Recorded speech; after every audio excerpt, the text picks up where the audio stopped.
हरे कृष्णा। जैसा कि आप सभी जानते हैं कि भारतवर्ष में हर समाज और जाति के अपने कुल देवी देवता होते हैं जिनको वो हजारों वर्षों से पूजते चले आ रहे हैं और उन पर एक उनका अटूट विश्वास और आस्था बनी हुई है। पीढ़ी दर पीढ़ी पूजे जाने के कारण उन कुल देवी देवताओं ने उस परिवार में या फिर कुल में एक स्थायी स्थान बना लिया है और वहाँ के मूल अधिकारी या प्रथम पूजनीय माने जाते हैं। कुल देवी देवता की पूजा करने के पीछे एक गूढ़ रहस्य होता है जिसको हम बहुत सारे लोग नहीं जानते। तो हम आज के वीडियो में बात करेंगे कि आपके कुल देवी देवता कौन होते हैं, इष्ट देवी देवता कौन होते हैं और आपके जन्म तिथि के अनुसार इष्ट देवी देवता का पता कैसे लगाएं। इसके अलावा इष्ट देव की पूजा करने से आपको क्या बेनिफिट होते हैं इस वीडियो में हम बात करेंगे, तो वीडियो के अंत तक बने रहें। मेरे इस चैनल वेद भूमि एस्ट्रो में आपका स्वागत है। जन्म, विवाह और मांगलिक कार्य के समय कुल देवी देवता की पूजा करना, उन्हें स्मरण करना या फिर उनकी स्तुति करना अत्यंत आवश्यक होता है। यदि हम ऐसा नहीं करते हैं, मांगलिक कार्य के पहले यदि कुल देवी देवता का स्मरण नहीं करते हैं तो हमारे कुल देवी देवता तो रुष्ट होते ही हैं, इसके साथ साथ हमारे पितृदेव भी नाराज हो जाते हैं, क्योंकि कुल देवता का स्थान प्रथम आता है, उसके नीचे हमारे पितृदेव आते हैं। यदि हम पितृदेव को नहीं पूजते हैं तो कुल देवता नाराज होते हैं और यदि कुल देवता की पूजा नहीं की जाती है तो हमारे पितृदेव नाराज हो जाते हैं, जिसके कुछ निगेटिव रिजल्ट हमको देखने को मिलते हैं। अब आपके मन में यह प्रश्न उठ रहा होगा कि हर कुल के कुल देवी देवता अलग क्यों होते हैं। ये स्वाभाविक सी बात है कि हमने अलग अलग कुल में जन्म लिया है तो हमारे कुल देवी देवता भी अलग ही होते हैं।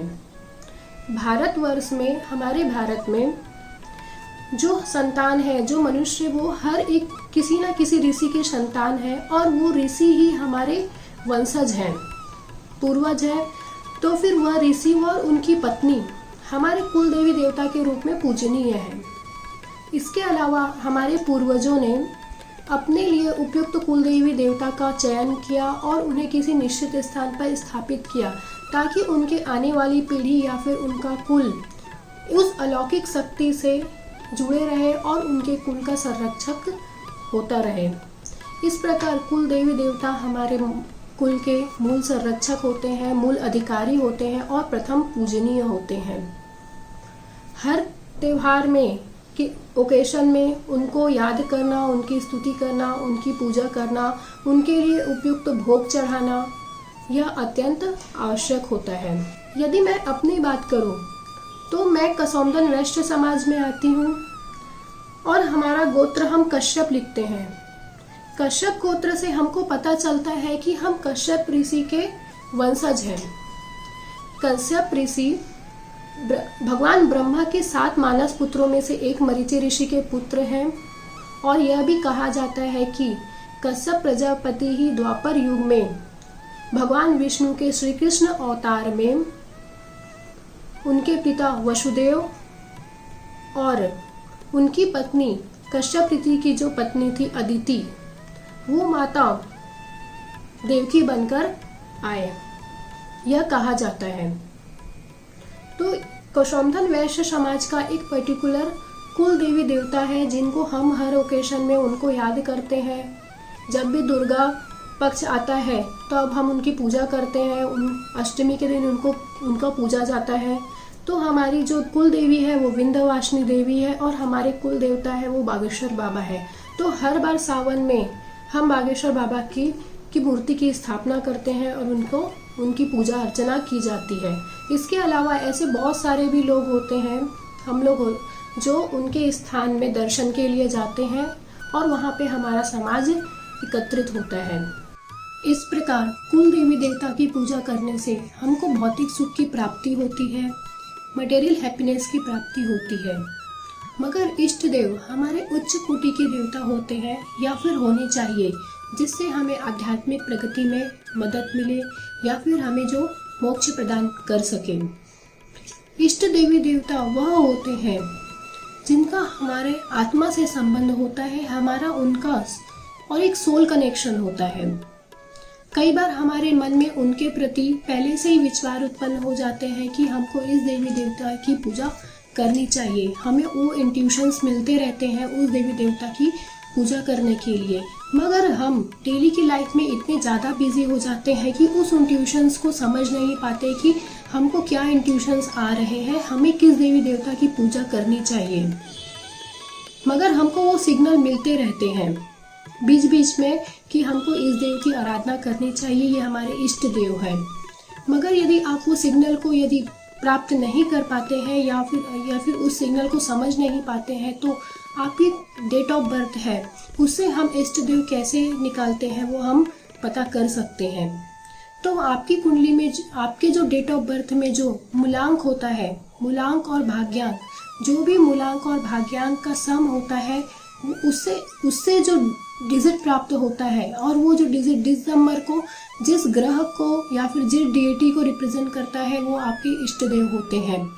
इसको हम एक एग्जाम्पल से थ्रू समझने की कोशिश करते हैं कि कुंडली में इष्ट देव कैसे निकालते हैं, या फिर न्यूमरोलॉजी में इष्ट देव को कैसे निकाला जाता है आपके डेट ऑफ बर्थ के अनुसार।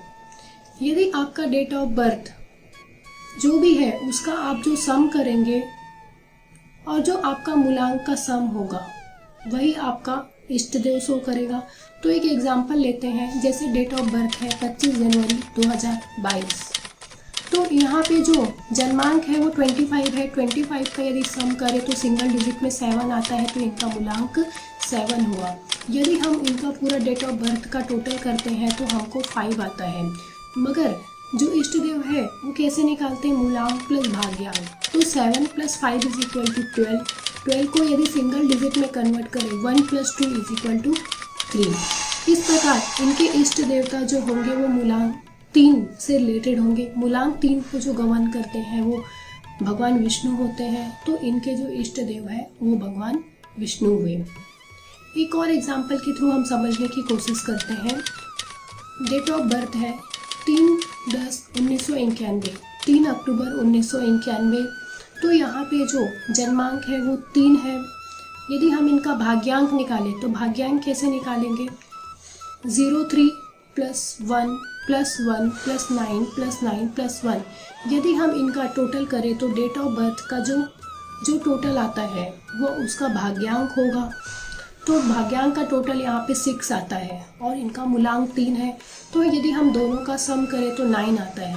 तो 9 को जो गवर्न करते हैं वो प्लैनेट मंगल ग्रह होते हैं, और मंगल ग्रह से जो रिलेटेड डीटी होते हैं वो हनुमान भगवान है। तो इनसे इस प्रकार इनके जो इष्ट देवता हुए वो हनुमान भगवान हुए। इस प्रकार आप अपने डेट ऑफ बर्थ के अनुसार इष्ट देव निकाल सकते हैं। इष्ट देव की पूजा आराधना करने से हमको मानसिक लेवल पर शांति की अनुभूति होती है।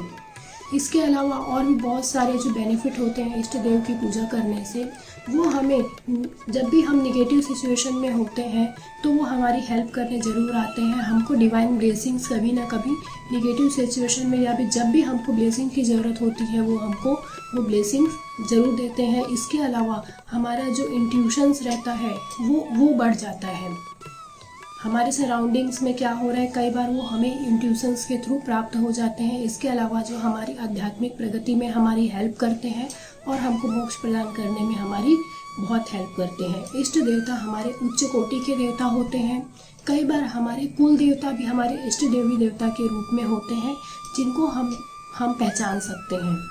इस प्रकार आप देख सकते हैं कि डेट ऑफ बर्थ से कैसे इष्ट देव निकाला जाता है। आगे के हम वीडियोस में देखेंगे कि कुंडली में ज्योतिषी के थ्रू, कुंडली के थ्रू कैसे इष्ट देव निकालते हैं। होप ये वीडियो आपको पसंद आया होगा। प्लीज़ चैनल पर बने रहे। यदि आपने मेरा चैनल सब्सक्राइब नहीं किया है तो please like and subscribe my channel. धन्यवाद।